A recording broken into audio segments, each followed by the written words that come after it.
Okay, real quick video. This is rib roast bone in.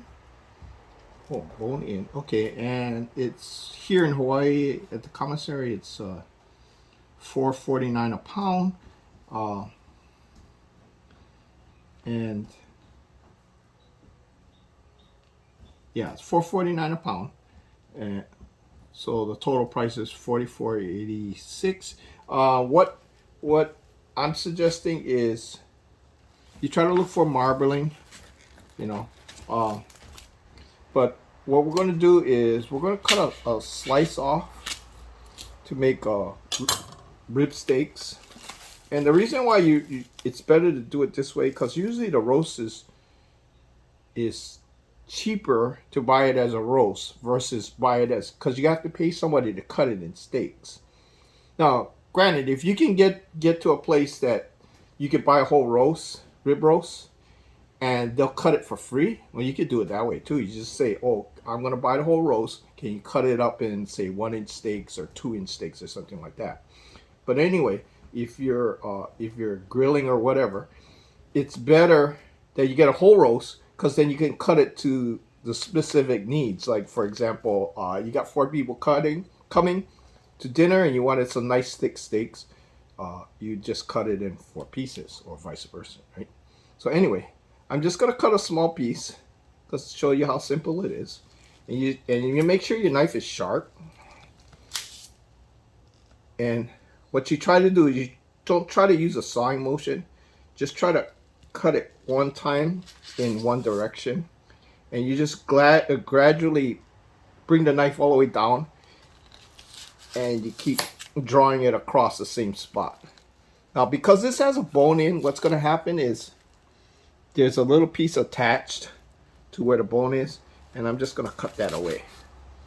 Okay, because some of these, okay, so I have a nice thin rib steak. Okay, now if we look at the bottom of this, because this one has a bone in, I can't just cut it anywhere.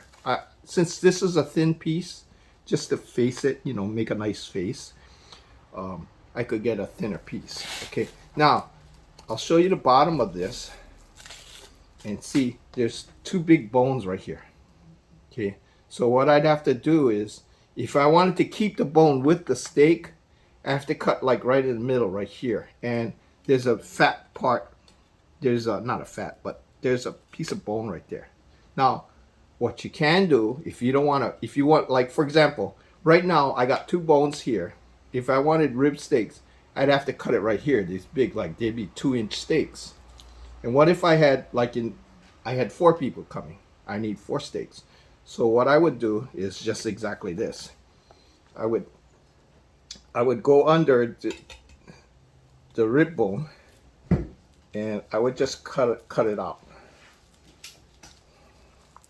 Okay. And so what I'm doing is, I want to show you this. I'm just following where the bone is, along the side of the bone, and I'm just cutting it away. Okay, and as you can see, this is what happens. And so now I got this like a rib rack here. Okay, here. So it's got 2 of these bones. You can hear it. Okay, and then I could split it right down and make 2 little riblets. Okay, let's get this out of the way. So I'll do that right now. And I could slow barbecue this, slow roast. I'll rub it with dry roast, and then barbecue these little riblets. Okay, so that's like, the kids love that. You could also roast it slowly and then use it to, you know, drink beer as a side dish. Okay, so now, because this doesn't have a bone in it, this is now a bone. Oh, this is now a boneless rib roast. So now I'm gonna ask significant other, you want a nice thick cut? Like 1 inch? No. Medium. Okay, whatever medium is. Okay, so let's go 1/2 inch. Okay, she can always save the other stuff.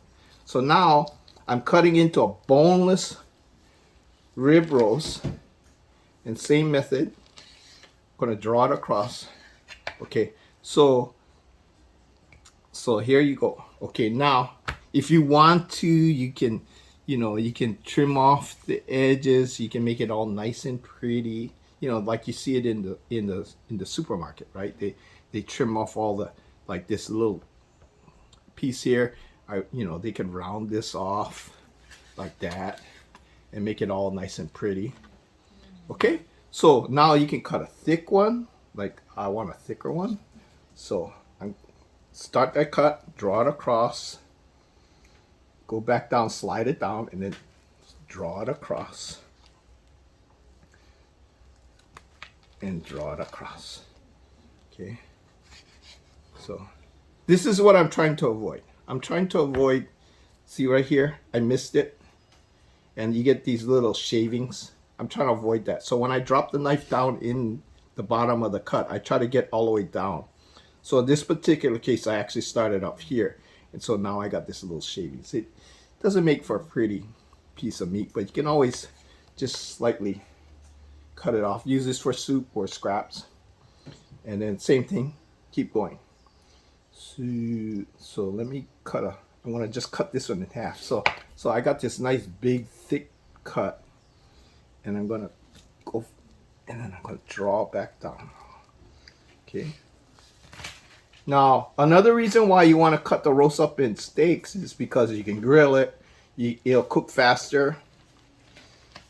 You don't have time to do a whole roast. I mean, it's nice to have to roast it, and you get that typical where it's all crusted on the outside, inside's nice medium rare. I mean, that's great too, but in this case, we're trying to save money by cutting our own personalized individual steaks.